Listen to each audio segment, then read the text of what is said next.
कुरुक्षेत्र में कौरवों और पांडवों के मध्य में भयंकर युद्ध हुआ।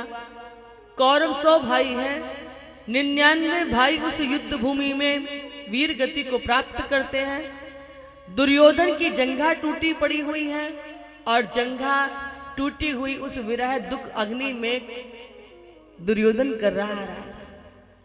तब इनके मित्र हैं अश्वत्थामा, द्रोणाचार्य जी के पुत्र हैं। आज भी बहुत सारे लोग जब नर्मदा जी की परिक्रमा करने के लिए जाते हैं तो कुछ ऐसे लोगों को आज भी अश्वत्थामा का दर्शन हो जाता है। अष्ट चिरंजीवियों में से एक है अश्वत्थामा। तो ये दुर्योधन के पास गए। दुर्योधन की इतनी भीभत्स स्थिति को देखकर के इनके चित्त में क्रोध पैदा हो गया। मेरे मित्र, मैं तुझे वचन देता हूं, जिसने भी तुम्हारी ऐसी स्थिति की है मैं जीवित नहीं छोड़ूंगा। दुर्योधन ने कहा, बड़े बड़े धुरंधर कुछ नहीं बिगाड़ पाए, तुम क्या करोगे? बोले, मित्र मैंने वचन दिया है। अश्वत्थामा विचार करने लगे कि दुर्योधन ठीक ही तो कह रहा था। इस विशाल युद्ध के अंदर बड़े बड़े धुरंधर जिनका कोई कुछ नहीं कर सका, मैंने वचन तो दे दिया आवेश में आके, लेकिन मैं क्या करूं? तभी क्या देखा, रात्रि के उस पहर में एक उल्लू पक्षी को चिड़िया के अंडों को फोड़कर खाते हुए देख लिया। उल्लू को ना रात्रि में दिखाई देता है। और दुष्ट व्यक्ति कहां से प्रेरणा ले लेगा? देखो जरा, कभी भी आपने किसी भी मूवी को देखा हो तो उस मूवी में वो आपको बहुत प्रकार की गलत चीजें सिखाएंगे। चोर कैसे बना, क्या हुआ क्या नहीं हुआ, लेकिन अंत में क्या होता है वो दिखाते हैं कि चोर बना तो या तो पुलिस पकड़ के ले जाती है, या पुलिस की गोली से मरता है, या अपने कर्मों से मारा जाता है, अंत बुरा होता है। लेकिन सज्जन व्यक्ति ने क्या देखा कि इसने किया बुरा और अंत में इसको बुरा फल प्राप्त हो गया। लेकिन दुष्ट क्या देखता है कि चोरी करने का तरीका कौन सा है, हाँ, कैसे मैं हेरा फेरी कर सकता हूं। यहाँ पर द्वारकाधीश भगवान पांडवों से कहते हैं कि जब से युद्ध प्रारंभ हुआ किसी दिन भी बैठ करके सत्संग नहीं कर पाए, थोड़ी चर्चा नहीं कर पाए। चलो आज आप सब मेरे पड़ाव पर चलो, वहां बैठ करके थोड़ा चर्चा करेंगे। और यहाँ पांचों पांडव ना सो करके, पांडवों के जो पांचों पांडव से एक पुत्र था वो कद काठी में रूप में बिल्कुल अपने पिता जैसे थे। तो पांचों पांडवों के पुत्र वहां सो रहे थे। रात्रि के उस पहर में अश्वत्थामा गया, उन निहत्थे सोते हुए पांडवों के बच्चों को, पुत्रों को पांडव समझ करके उनके मुंडों को काट करके ले आया। मुंडों को पकड़ करके बड़ा प्रसन्न होकर के, देखो मैंने अपने मित्र को जो वचन दिया था आज मैंने उस वचन को पूर्ण कर दिया। वो मुंडों को पकड़ करके दुर्योधन के पास चल दिया। रात्रि की काली मां थोड़ी थोड़ी छटने लगी थी। ले जाकर के जैसे ही मित्र दुर्योधन के सम्मुख फेंका, देखो मित्र, मैंने तुम्हारे शत्रुओं से बदला ले लिया। जैसे ही दुर्योधन ने आंखें खोल करके देखा, क्या पाया? ये पांचों पांडव नहीं, ये तो पांडवों के पुत्र हैं। उस दुष्ट दुर्विनीत पापी दुरात्मा उस दुर्योधन का भी हृदय उस दृश्य को देख करके सिहर उठा कि तुमने ये क्या किया? ये पांडव नहीं, पांडवों के पुत्र हैं, तुमने तो इस वंश को ही निर्वीज कर दिया।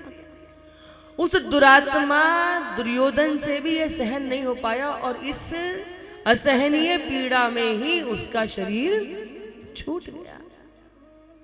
इधर द्रौपदी प्रातःकाल भोर में अपने पांचों पुत्रों को जगाने के लिए आई तो देखती क्या है कि उसके 5-5 पुत्र भूमि पर पड़े थे।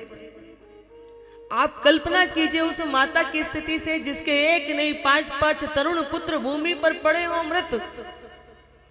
कुरही की भांति द्रौपदी के चित्त से चित्कार फूट उठी, अपने केशों को धरती पर पटकने लगी, हाहाकार करके रुदन करने लगी।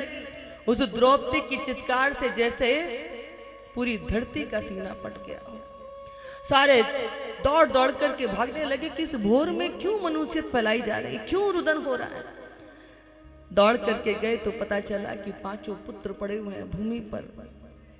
भीम की भुजाएं पटकने लगी। दुर्योधन कहते हैं कि द्रौपदी, जिसने भी तेरे पुत्रों के साथ ये कुकृत्य किया है, मैं तुझे वचन देता हूं जीवित नहीं छोड़ूंगा। और बंधुओं, आज मेरे द्वारकाधीश पुनः अर्जुन की उस रथ की बागडोर को अपने हाथ में संभालते, पुनः वो भगवान अर्जुन की उस रथ पर सारथी बनते। आगे आगे अश्वत्थामा, पीछे पीछे भगवान उस रथ को दौड़ा रहे हैं। जैसे ही अश्वत्थामा ने देखा कि अर्जुन मेरे पीछे, ये मुझे जीवित नहीं छोड़ेगा, अपने प्राणों पर संकट समझ करके उसने क्या किया, ब्रह्म अस्त्र को अर्जुन की ओर चला दिया। जैसे ब्रह्म अस्त्र को आते हुए देखा, अर्जुन ने दोनों हाथ उठा लिए, प्रभु मुझे मेरा मार्गदर्शन कीजिए, मैं क्या करूं। कृष्ण कृष्ण महाभाव भक्त नाम भयंकरा, तुम्हें को दहिए माना नाम अपवर्गो सी संस्कृत, मैं क्या करूं प्रभु, मेरा मार्गदर्शन कीजिए। भगवान श्री कृष्ण कहते हैं, अर्जुन कांटा कांटे से निकलेगा, विष होगा विष से नरपुर, तुम भी ब्रह्मास्त्र का संधान करो। अपने गुरु की आज्ञा पाकर अर्जुन ने भी ब्रह्मास्त्र चलाया। दोनों ब्रह्मास्त्र आपस में टकरा करके निस्तेज होकर के भूमि पर गिर पड़े। अर्जुन ने अश्वत्थामा के केश पकड़ करके चाक से बांध दिए, घसीट करके ला करके द्रौपदी के सम्मुख फेंक दिया। देख द्रौपदी, मैं तेरे पुत्रों के हत्यारे को ले आया, अब तू बता मैं इसके साथ क्या करूं। इसके टुकड़े टुकड़े करके जमीन में गाड़ दूं कि जीवित इसे भूमि में गाड़ दूं, या इसको अग्नि में जला दूं, जो तू कहेगी कर दूं। द्रौपदी का रुदन। द्रौपदी कहती है, क्या इसको मार देने से मेरे पुत्र जीवित हो जाएंगे। और वैसे भी तो अश्वत्थामा गुरु द्रोणाचार्य का पुत्र है, और गुरु का पुत्र तो गुरु तुल्य ही होता है। और एक पुत्र को खो देने का गम, वो पीड़ा एक मां ही जानती है। अगर अश्वत्थामा को मार दिया जाएगा तो फिर गुरु माता के हृदय से क्या बीतेगी। और भूल गए अर्जुन कि गुरु द्रोणाचार्य ने धनुर्विद्या के वो रहस्य, वो सूत्र तुम्हारे सामने उद्घाटित कर दिए, जो अपने पुत्र अश्वत्थामा को भी प्रदान नहीं किए। और इसको मारने से मेरे पुत्र जीवित नहीं हो जाएंगे, इसलिए छोड़ दो। भीम ने कहा, लगता है जैसे द्रौपदी की मति खराब हो गई, तुम्हारी भी मति खराब हो गई, लगता है तुमसे ये काम नहीं होगा, इस दुष्ट का अंत तो मेरे ही हाथों होगा। अर्जुन प्रभु द्वारकाधीश की ओर देखने लगे, प्रभु आप ही बताओ मैं क्या करूं। तब भगवान श्री कृष्ण कहते हैं, ब्रह्मा बंधुर्न हंतव्यम आतताई बधारहणा मई वो है मापनातम परिपहि अनुशासनम। ब्राह्मण कितना भी आतताई क्यों ना हो, उसको मारा नहीं जाता। ब्राह्मण कितना भी बुरा क्यों ना हो, उसको मारा नहीं जाता, लेकिन आतताई को छोड़ा भी नहीं जाता। भीम कहते हैं, आप जैसे 2-5 न्यायाधीश हो जाएं तो हो गया कल्याण। एक तरफ कहते हो कि ब्राह्मण अवध्य, उसको मारा नहीं जाता, और दूसरी तरफ कहते हो आतताई को जीवित नहीं छोड़ा जाता। पर अर्जुन समझ गए कि द्वारकाधीश कहना क्या चाहते। शिष्य जो होता है ना, वो अपने गुरु के इशारे को समझ जाता है।